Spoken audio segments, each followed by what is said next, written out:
Oi pessoal, tudo bem? Aqui é o professor Leandro e eu vou começar a nossa terceira aula de Físico-Química Metalúrgica, tá? A terceira aula de gases, que vai se dedicar a falar um pouquinho da lei de Charles, tá? Então eu vou falar um pouquinho, eu vou começar falando alguns conceitos, né, da lei de Charles e como que ela foi verificada, né? E que nos conduziu a um conceito do zero absoluto, tá? E eu vou explicar para vocês o que seria o zero absoluto, tá? Posteriormente a gente vai resolver um exercício sobre o assunto, tá? Então vamos começar explicando um pouquinho ao que se dedicou Charles, tá? Em 1787, o Jacques Alexander Charles investigou o efeito das variações de temperatura sobre o volume de uma dada quantidade de gás quando a gente mantinha a pressão constante. Então, Charles fez um experimento onde ele mantinha a pressão constante e ia variando a temperatura e ele olhava o que acontecia com o volume. Então, vamos pensar assim, vou tentar imaginar aqui por exemplo, um recipiente, né? Um recipiente, tá? Onde ele tem um êmbolo, deixa eu apagar aqui que não ficou muito bonito, tá? Mas ele tem um êmbolo móvel, tá? Então a gente tem um êmbolo móvel. E o que ele fazia? O que Charles fazia? A pressão aqui de fora, ela era constante, tá? Isso é um CTE aqui, a abreviatura de constante, tá? E o que Charles fazia? Ele variava a temperatura, então ele mudava aqui a temperatura, ele fornecia calor para cá, mudava a temperatura, tá? Mudava a temperatura e esse êmbolo era móvel, então o volume variava ou para cá ou para lá. De uma forma, esse êmbolo movia variando o volume. E o que Charles constatou? Ele constatou que um gás, quando ele é aquecido, de maneira que a pressão permanece constante, o gás expande, ou seja, eu aumento a temperatura, o volume aumenta, ou seja, o meu êmbolo corre para a direita, aqui nesse caso. Tá? E aí foi isso que Charles observou. Tá? Outra coisa que ele observou, ele começou a resfriar e verificar a diminuição de volume. Aí ele começou a resfriar uma quantidade X de gás aqui e ele foi vendo que havia uma diminuição do volume até que o gás se liquefazia, né? Porque a gente sabe que se a gente resfriar um gás, mesmo que seja, por exemplo, um gás inerte, ele acaba formando, em algum momento, ele vira um líquido. Tá? Aí ele aumentava a quantidade de gás e via que a mesma coisa acontecia, diminuía o volume e ia diminuindo a temperatura e o volume acabava diminuindo. Tá? E aí ele tentou com várias quantidades diferentes, tá? Só o nosso gráfico não está muito bom aqui. E eu vou dizer aqui para vocês é volume, tá? Aqui é volume, vamos tentar desenhar volume, e aqui é a temperatura. Então o que ele fazia? Ele baixava a temperatura e via que o volume caía, tá? E aí o que aconteceu? O que ele começou a observar? Que embora ele mudasse a quantidade de gás, e depois ele tentou com outros gases, ele viu que o valor onde o valor que ele teria que baixar a temperatura para que o volume fosse zero, é o valor de menos 273,15 graus Celsius. Tá? E a gente vai conhecer esse valor aqui como o valor do zero absoluto.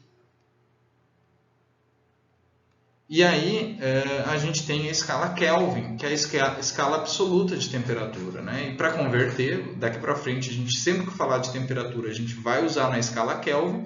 A gente, para fazer a conversão, a gente tem, por exemplo, a temperatura em Kelvin, ela vai ser igual à temperatura em graus Celsius, mais 273. Tá? Então, sempre que vocês forem usar a temperatura, vocês vão usar a temperatura absoluta, que é onde começa. Quando a gente tem 0 Kelvin, não é possível chegar a uma temperatura mais baixa que essa, porque essa temperatura e essa temperatura foi encontrada por Charles, é a temperatura onde o volume de um gás comprimido, por exemplo, seria igual a zero. Tá? Um gás ideal, como eu falei para vocês, só um adendo importante, observação a se fazer, é que um gás ideal seria possível baixar a temperatura dele até zero e ele permaneceria no estado de gás a um volume igual a zero. Tá? O que é impossível, né? Afinal, todos os gases, mesmo numa temperatura muito baixa, eles acabam se liquefazendo, ou seja, eles acabam fundindo, não, seria condensando, né? Condensando, quando o gás vira líquido. Então, isso é um comportamento não ideal dos gases, né? E quando logo a gente percebe que as nossas leis dos gases, elas funcionam em temperaturas longe do zero absoluto, tá? Então, as leis dos gases aqui, por exemplo, nesse caso específico aqui, a gente está em menos 100, aqui as coisas já estão começando a liquefazer, né? Então, é sempre importante observar esses comportamentos um pouco diversificados dos gases ideais, tá? Então, a gente vai para o próximo slide ali, que eu vou falar um pouco vou falar o enunciado da lei de Charles e vou também falar um pouquinho sobre o raciocínio matemático que tem em cima da lei de Charles. Tá? Bom, pessoal, então, como eu avisei anteriormente, né, às vezes eu faço uns cortes, às vezes eu só corro o slide, então vocês sempre vão ver um pouquinho desses problemas de continuidade do vídeo, mas acredito que não atrapalhe muito a aula de vocês. Né? Então, vamos para um enunciado e as consequências matemáticas da lei de Charles. Tá? O que Charles falou? Há uma pressão constante, tá? O volume de uma dada quantidade de um gás é diretamente proporcional à sua temperatura absoluta, ou seja, a temperatura em Kelvin. Né? Então, o que ele estava dizendo? Ele estava dizendo que o volume é proporcional, tá? Então isso aqui é um símbolo de proporcionalidade, à temperatura. Significa dizer o quê? Que o volume sobre a temperatura é igual a uma constante, tá? Uma constante. Tá? O que nos permite chegar ao seguinte raciocínio: se a gente tiver um estado inicial de volume inicial, temperatura inicial, esse valor vai ser uma constante, que curiosamente vai ser a mesma constante dessa mesma quantidade de gás a uma pressão constante, né? Sobre um volume final e uma temperatura final. Tá? Isso vai nos permitir realizar diversos exercícios. Vocês vão vendo que a gente está caminhando para várias relações entre volume, temperatura e pressão. Tá? Então a gente tem 3 leis, a gente está na segunda, a lei de Boyle, a lei de Charles, e depois a gente vai ver a lei de Gay-Lussac. E aí vocês vão entender as relações entre pressão, volume e temperatura sumarizadas por essas 3 leis, tá bom? Então agora vamos tentar resolver um exercício, tá? Para vocês ficarem prontos para ir para uma lista de exercícios, por exemplo. Então vamos resolver o nosso exercício aqui de lei de Charles, tá? E eu vou fazer uma breve explicação aqui do exercício, que é uma consequência do raciocínio matemático que eu mostrei para vocês anteriormente, tá? Então vamos lá para o enunciado do nosso exercício. Então uma amostra de gás, ela ocupa 250 centímetros cúbicos, ela está dando volume, né? Ele está dando volume a 27 graus. Quando a gente olha 27 graus, a gente soma 273 Kelvin, né? Para chegar em Kelvin, né? Então a gente vai calcular a temperatura em Kelvin só somando 273 ao 27 graus. Então a temperatura em Kelvin vai ser igual a 27 graus Celsius. Esse grau Celsius não precisava aqui, né? 27 mais 273. Isso é a temperatura em Kelvin, que vai ser 300 Kelvin.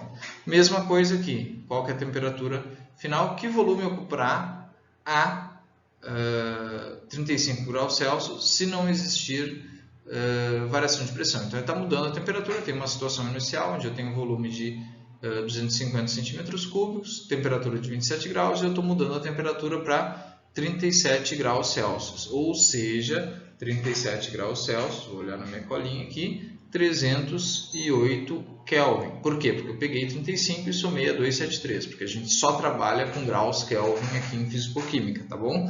Nunca entrem na fórmula com graus Celsius, porque a gente não vai chegar na realidade. Então a gente tem assim, tem um volume e tem uma temperatura, tá? Numa situação inicial e depois a gente tem uma situação final. Tá? A gente tem um volume de 250 centímetros cúbicos e a gente tem uma temperatura de 300 Kelvin. Depois a gente mudou a situação para 308 kelvins. Situação final tem... Errei aqui, vamos botar no lugarzinho certo aqui para não dar equívoco depois, né?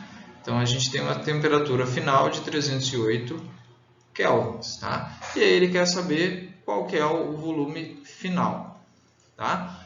Lembrem da relação lá que a gente tinha o volume inicial dividido por temperatura inicial é igual ao volume final dividido por temperatura final. A gente coloca isso na fórmula, né? Então a gente tem o volume inicial 250 centímetros cúbicos divididos por 300 Kelvin vai dar igual a o volume final, que é o que eu quero saber, dividido por 308 Kelvin.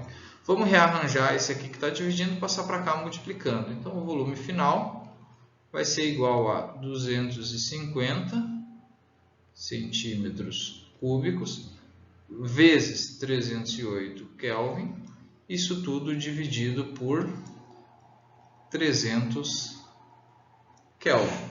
Tá? E aí a gente vai chegar, deixa eu só olhar minha colinha aqui para não precisar calcular, vai chegar igual a 257 centímetros cúbicos. Tá? Lembrando que vai ter um corte aqui da unidade de temperatura. Tá? Então assim a gente pode resolver um exercício de lei de Charles, tá? Que a gente tem uma situação inicial com volume e temperatura, um volume, uma temperatura e com uma pressão constante quando a gente muda da situação inicial para a situação final, tá? Então a gente tem essas particularidades aqui da lei de Charles, né? Para conseguir resolver os nossos exercícios, onde a gente tem basicamente volume e temperatura variando, tá bom? Então a gente vai agora finalizar a nossa aula. Tá? Eu vou agradecer a vocês pela atenção, né? E se vocês tiverem alguma dúvida, eu estou à disposição caso vocês precisem de algum auxílio, tá bom? Então agradeço a todos a atenção e até a próxima aula, tá? Tchau, tchau, até breve.